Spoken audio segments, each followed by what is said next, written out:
Hello and welcome to Follow Everton. So it's the evening for me. It's the morning for you, Adam. You woke up and some transfer news happened. Dobbin moved away a couple of days ago. Jack Harrison is back. Interesting times.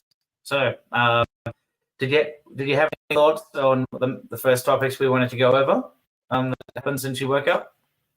I'll maybe start with Jack Harrison. I think it was almost inevitable that he was going to be re-signing with us. Listening to his interview, he definitely was like on the basis of the fact that he's comfortable at the club. He gets along with the manager well. He knows what he wants. He did state that he didn't have a pre-season last season, and he said that he feels like he's got a bit more to give. And there's a bit more in him and stuff. So with a full preseason, a lot of Everton fans, there's definitely mixed thoughts on him coming back. There's a few people in there will probably be saying that, they're not too keen to see him come back. But at the end of the day, like the manager knows what he's going to get with him. We need someone reliable on the wings that can also defend as well. But we do need something a little bit more presence going forward. And if he has a full preseason, we're not too sure he's going to offer if he's got a bit more in the bag. So, and a lot of Everton fans want to see that. So, I'm not overly ecstatic, but if he feels like he's got a bit more to give and he's going to have a full preseason, and he may have some other different players in there as well. So, after signing the likes of Tim as well, so he would be a very exciting prospect.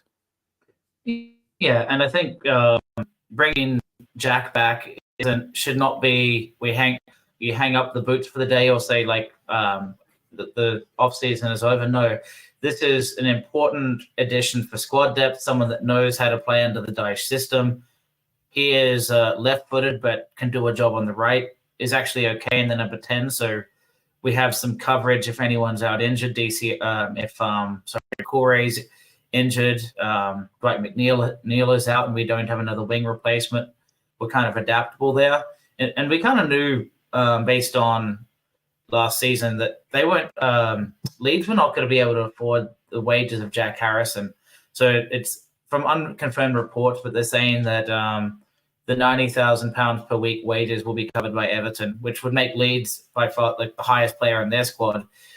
And this loan deal doesn't have a buy option, but yeah, if you're a championship squad, and you didn't get back up straight away, those parachute payments are getting smaller and smaller. So it makes sense that we brought him, and they wanted to wait until the end of that season break. And it almost looked like, and you watched the video on the official website, he was like, I'm in Doha on the beach wearing a blue shirt. Quickly put on a blue shirt for the presentation.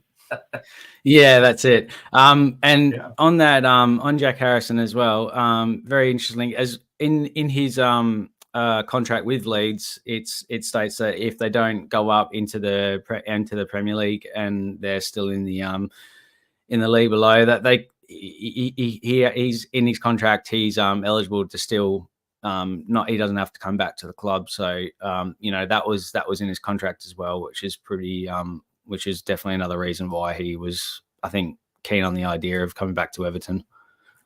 Yeah. So good news for Jack. We just before that we had the Dobbin swap where we had Tim. I'm not going to say it. Let's call him Tim. Burnham.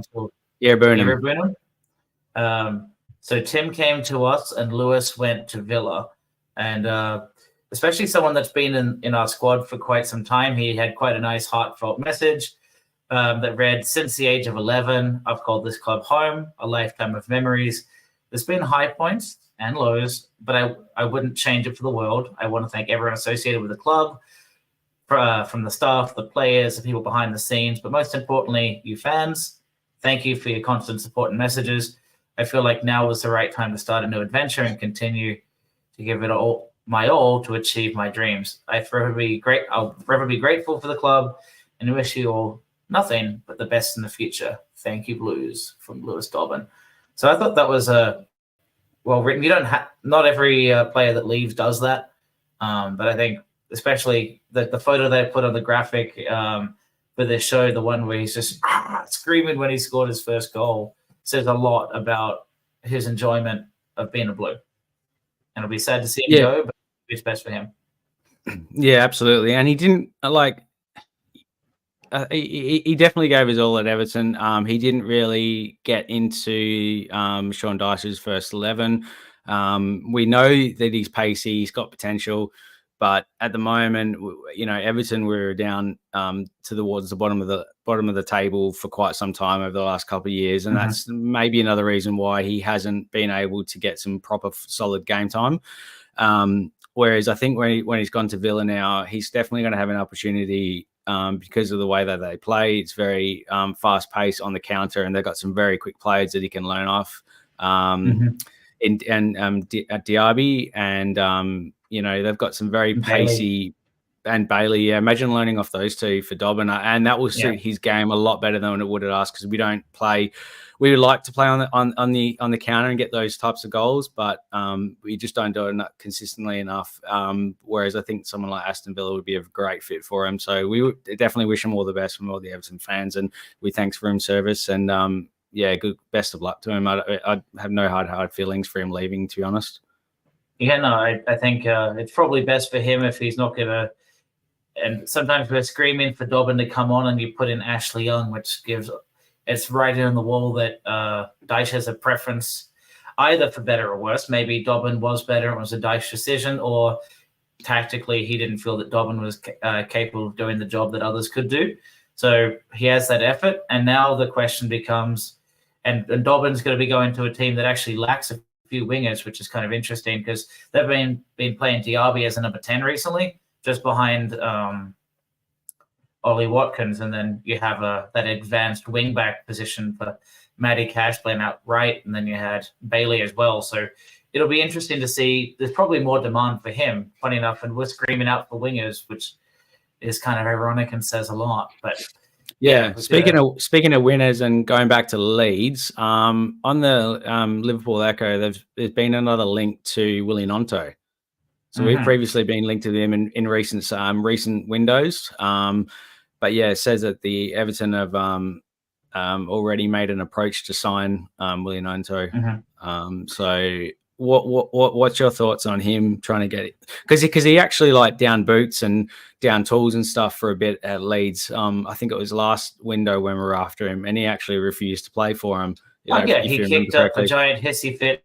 Yeah, he wanted to move to Everton, wasn't willing to play. He got shunned from the squad. I think he would be a really good player for us. The problem that we have is he's going to be another left-footed player forced to play on the right wing too much. That's the only complaint I have. But if we have an abundance of these kind of players, maybe it allows to move McNeil out of the left wing and into a 10.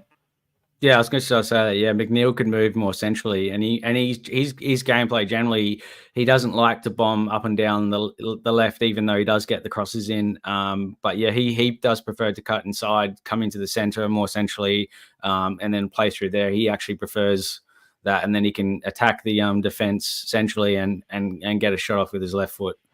Yep. Basically, we have an entire team of players that are going to try and take on a defender by rotating clockwise, tucking into their left foot. So we've got to just, it's very much the Anthony from, Man United maneuver where they're going to cut in. So, but that's the one thing that Harrison does have. I haven't watched Gnonto enough, but Harrison is, relatively speaking, ambidextrous. It's probably because McNeil is so bad on his right foot that anyone else looks like a balanced winger because he can actually cross on his right. Not excellent, but he can. But there's one other winger that we've been talking about, and we brought up, I think on our last show together, where was he playing out of again? In Marseille. But there's been a lot of discussion about bringing in Iliman and Ndiaye. Yeah, correct. I've seen that link quite a bit on TalkSport and BBC Sport as well. If multiple platforms are starting to get across him, definitely sounds like there's some truth behind that. I think we spoke about him last stream. But yeah, he's the player again. Pacey, he's got a bit of trickery about him. He's still pretty young. Like, obviously, he's not fully proven in the Premier League, so we don't really know how high his ceiling could be. But he's got pace. If we've been linked with Nonto, we've got Jack Harrison in there for squad depth and for a bit of that defensive work on the wings. But yeah, moving forward, if you had the likes of Ndiaye and Nonto and players like that with a bit of pace, then that could add a lot of dynamicness to our game. So yeah, because I think what very quickly, if let's say Ndiaye and Willie Nonto are linked and actually become official, all of a sudden we have 4 wingers for two spots, and you wonder, man, do we have the finances to restructure everywhere else on the pitch, knowing the likes of DCL may be out the door? He's here right now. After that, we'll discuss that in a bit, but that contract with Newcastle broke down. So we're going to have 4 wingers. Maybe a couple of them can play as the number 10, and maybe that allows Abdoulaye Doucouré to drop into that double pivot role. But I think prior to, and I guess that's kind of where I'm getting at now, Adam, if we have either Nonto or Ndiaye in the squad, then are you happy with that as a front supporting, like a front 3 other than the lead striker, meaning number 10, left wing, right wing? Yeah, definitely. Even just one of them. You've got McNeil, who's been proven to play a lot of games in a season. So is Harrison. He has been injured for a few games, but predominantly he is generally injury free. And you have the likes in Ndiaye, or if not, Willie Nonto or someone of that type. And what that does is it gives a lot of competition for the squad and the players to challenge each other. And then when that starts happening, is that players are overperforming and putting in every single bit that they can on every single game, every minute, because they know that if they don't, then they're not really going to get game time. So, and that scares players generally. So you're going to get a lot of good performances on average. And I think than what we've had to do previously when, been lacking in certain areas, and then that leads to players having to just play every game because there's no one really as a backup. So, and that's what we need. But interestingly, I haven't seen any links for a left back. So, and we can't just rely on Mykolenko to play every single game of the season. That's just a bit unfair for him as well. That to me is a bit sad. I want to see a left back link. We've talked about previously the right back situation as well, and Kaboure's been linked as well, which would be interesting to a bit of pace and trickier on the right hand side. And then if Patterson tries to secure his spot a bit more as well, that's something we need to see. Yeah, and I think the Mykolenko thing, I think we had talked off air just before. If we truly, and I guess it's just like a Santa Claus wish list of what Everton wants for Christmas right now, but Jacob Greaves as that as a left back fill in, and he'll get more game time, I think would be an option too. But I think we noticed that last season, Adam, that Mykolenko and McNeil, how they played effectively together, honestly, was McNeil would go into the middle to allow that entire left wing for Mykolenko just to run forward and not have to bump into anyone. The problem was Mykolenko doesn't always have just bursting pace. Not really about his game. Not about his game to go forward for Mykolenko, unfortunately. But defensively, he's great. And, you can't really blame a defender for defending, if that makes sense. Yeah, and I think that was interesting. At times, it seemed that he was actually really courageous going forward, and then he stopped again. And that's what I was trying to do with a lot of the tactical bits, is figure out, was he not going forward because someone else was like in his way and he didn't know how to play overlapping football with him? Or if it's just his wing and it says, go on, son, run forward, and just go. And like he seemed to be better when he had free reign. The problem is he's not technically that effective to take on a right fullback unless it's Trent Alexander-Arnold or someone who doesn't really know, who's all about attacking, right? Like that, he has to have a lot of space to run into. But yeah, I think from the mid, if we did get Nonto in Ndiaye, then I think what would probably happen is you'd bring Doucouré back more often. But we realized that Doucouré under Dyche was generally better playing up high as that 10, but he was streaky and not always into the games. When he was on fire. Otherwise, he was just completely anonymous and a waste of a position. But maybe he can be revitalized as an 8, sitting next to Onana if he's still there, or James Garner and Tim. Yeah. Yeah, I would like to see Tim, because part of a lot of his game was to carry the ball through the midfield and run into space. A lot of the Villa fans were saying that one of the best things about him is that his first touch, he actually moves his first touch, pushes him away from the players and into space, which is what we need. Like, we need him to beat a couple of players and create that space for someone else to drop into, if that been like McNeil or Takore. Yeah. But imagine a scenario then where you say, okay, Onana, you're talking like you want to get out of here.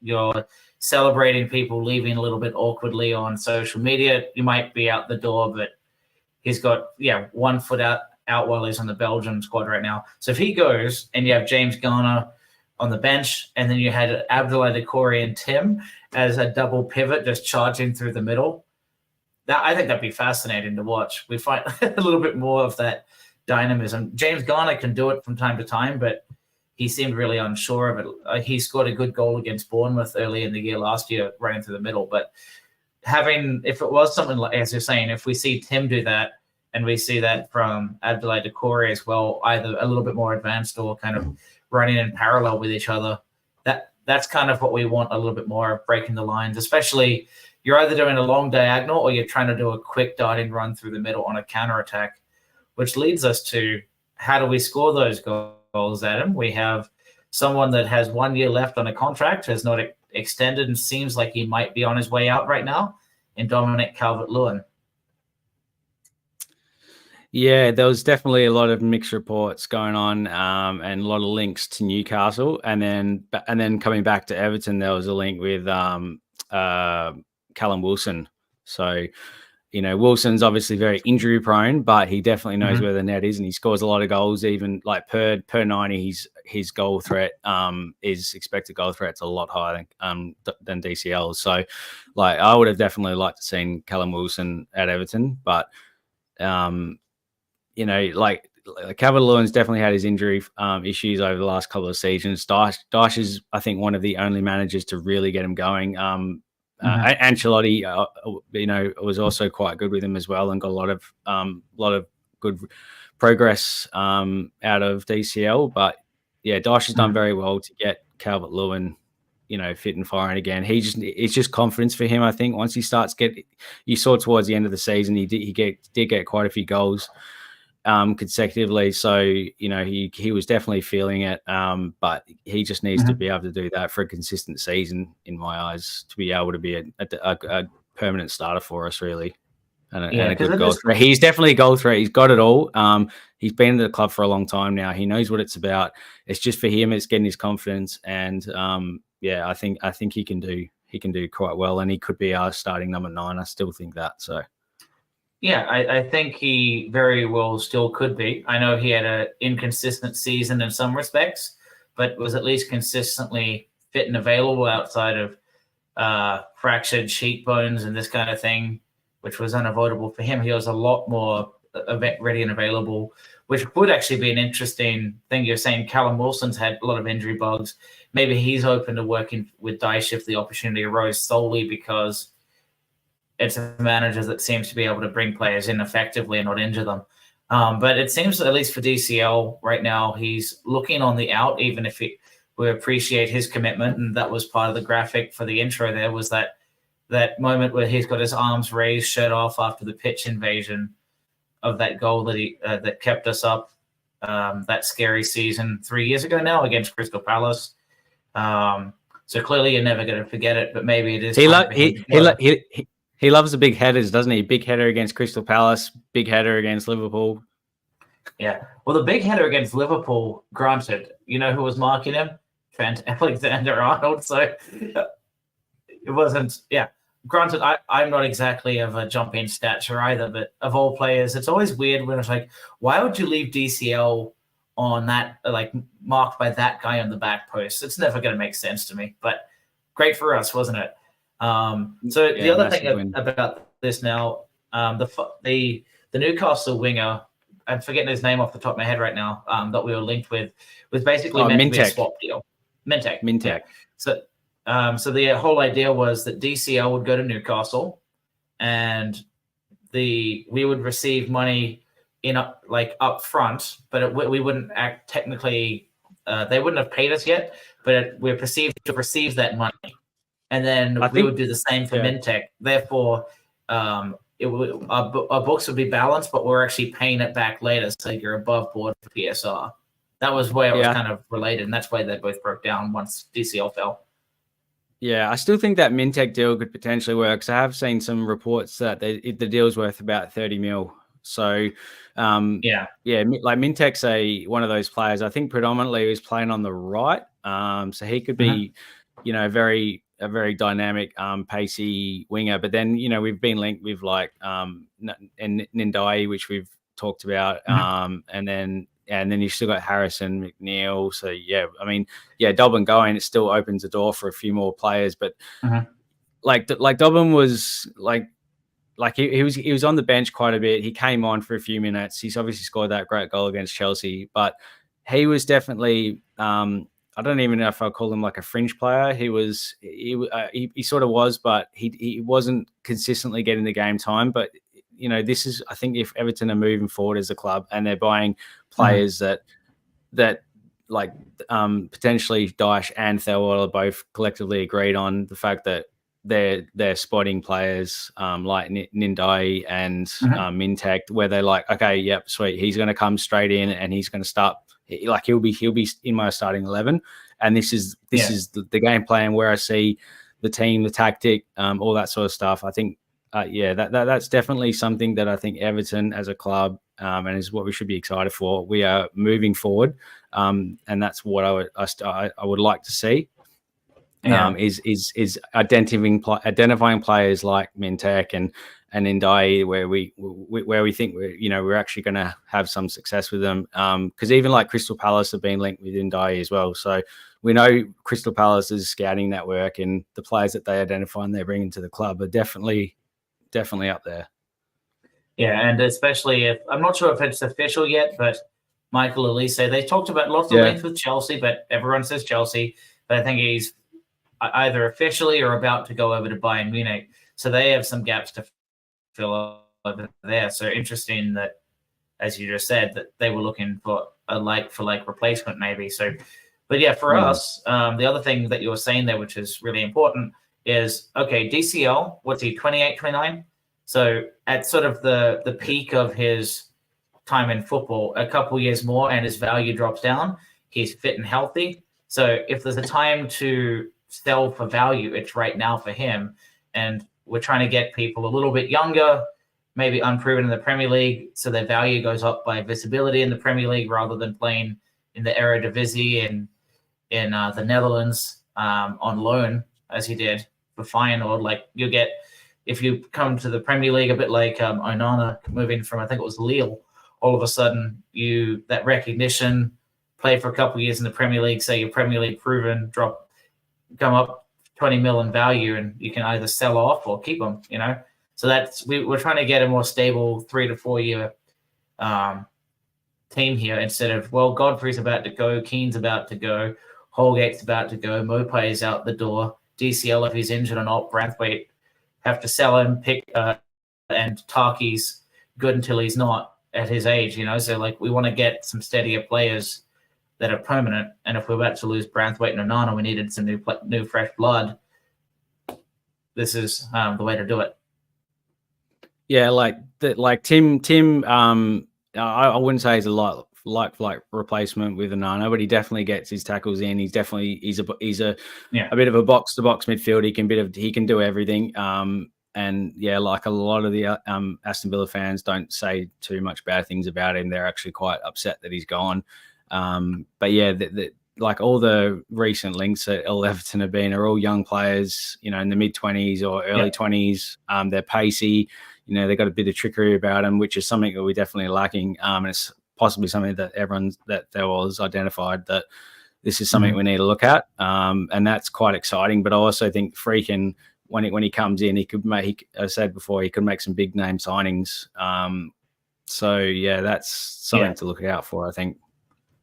And I think we've got a couple more, about a week left before we can really see those big money moves come in. At the moment, it's sort of a like for like, because if Midtech was in the 30 to 35 mil range, I was seeing a lot of leaks or comments today through Twitter that it was 25, 30, 35 million evaluation for DCL was the kind of the numbers we were hearing. So it was very much a like for like scenario. After PSR financial season ends in June, maybe you can see some financial muscle being dropped in from the new Friedkin group, which did, as I think we mentioned already, but if not, that they paid off the $135 million or 135 million pound from MSP, the loan on the stadium. So that was something that was withholding or holding 777 back from proving they had the financial stones, grit, whatever you want to call it,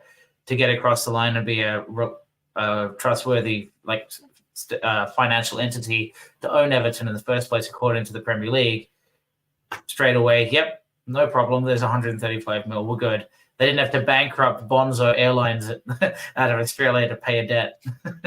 Yeah, and you know what that says a lot about the freaking group is that they're like, you can see that they're already committed to the cause. They're already committed. They want to see Everton back to, its former glory days. And with the new stadium and I think we'll I heard the Everton official interview with Tim, and he was saying that he was the very first thing that they pretty much did was show him the new stadium, and he was wrapped and ready to play in it. So that could be the new stadium, could be a lot of the reasons why we could be getting some bigger players coming through, because everyone's going to want a piece of it.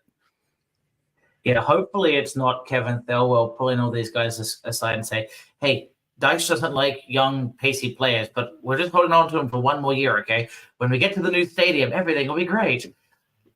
I really want to see these guys firing at Goodison in the final season. Yeah, 100%. Yeah, but what are your opinions on Dyche if we start getting these types of players in? Do you think he can use them to a great effect, or do you think it's going to be that's going to hinder his managerial session with Everton? What do you think? Well, if Dyche is not using these players, then we know that Thelwell and Dyche are not on the same page at the moment, because we talked about this on a couple of the previous sessions. We know that Arnold Danjuma wasn't really given a fair crack, and he seemed a little bit disenfranchised.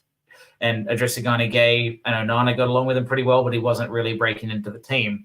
So I really want to see some of these new players coming in, taking things on and not doing Dyche is stubborn, but it works out throughout the duration of the year. But if you have the likes of McNeil and Harrison playing every day, and then let's say Ndiaye is in there, let's say Wilfred Ndidi comes along, and Tim never get a game.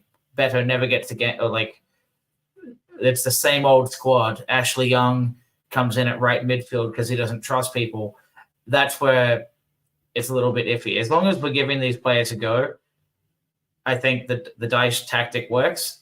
What I'm curious about is how well they can handle the long diagonals that they're going to receive from Branthwaite to the right winger, or whoever goes to the left from Taki. If they can take those on and get behind the fullbacks, that's the way to go. Yeah, definitely. But I think we need a bit more trickery into our gameplay as well. We can't. I mean, every single team now is probably going to know that we're just going to do a diagonal ball to the winger, and if they cut that off, and because as we do that diagonal ball, our midfielders and are pushing forward to try and support, and then as soon as they cut that diagonal off and hit us on the counter backwards, it's going to basically step the whole team back. So, we've got to have a different type of game plan to us than just doing the diagonals. And exactly right. Yeah, like progressing the ball forward through the midfield is something I think Everton have done it a lot in the past, and I think it's players like Timo Ainana has sort of probably been told that he can't do it, but we know that he can do it. So, it's just something that I like to see adapt a little bit more in that way. It went in waves, but we always knew one of Dyche's tactics is the diagonal ball. Occasionally, we would try and build up for the midfield. It just seemed we lacked enough skill, honestly, to do it consistently. I don't know if that was just lack of practice, lack of confidence, lack of ability, what it was. But a lot of time we'd give the ball away in the middle when charging through. But as long as we have players that can do a few different things. So in basketball, I think they say give it a few different looks. Like, okay, sometimes you do diagonals, and if they're anticipating it, then cut through the middle just enough that they can't position themselves to anticipate both tactics from us. See, as long as you're having a diverse way of bringing the ball forward, that says a lot. We don't want to just have a whole bunch of free kicks with Pickford coming forward, 2 hands up, and it's turnover again. I think I remember one of the videos you'd done, the tactical breakdowns. It actually started from Branthwaite running the ball out of defence. And I think, he did about 4 or 5 passes running it through the midfield, got past a few players. Like that's something that, if we do it every now and then, teams aren't really going to expect it. So, but I think, that can be done quite effectively as well. Yeah, we just have to be able to mix it up, and the players know when to kind of switch gears. So I think that's probably a good stopping point for us at the moment, Adam. And for everyone going to be watching back, I think we've got just around 70 people watching live here in 7 p.m. Arizona time. It's like 8 o'clock, 9 o'clock in the morning for you, or is it 10 now? So it's almost bright and early in the holiday. Yeah. And out in Europe, you crazy mongrels, it's past midnight. Go to bed. And for those watching back, thank you. Please like and subscribe if you enjoy what you're seeing here and want to contribute. We do have a membership page as well that'll fund the tactical analysis that Adam was talking about that I do throughout the year using the Once website. But until then, everyone, until the newest news breaks, maybe DCL stays, maybe he goes, who's to say? But until then, up the Toffees.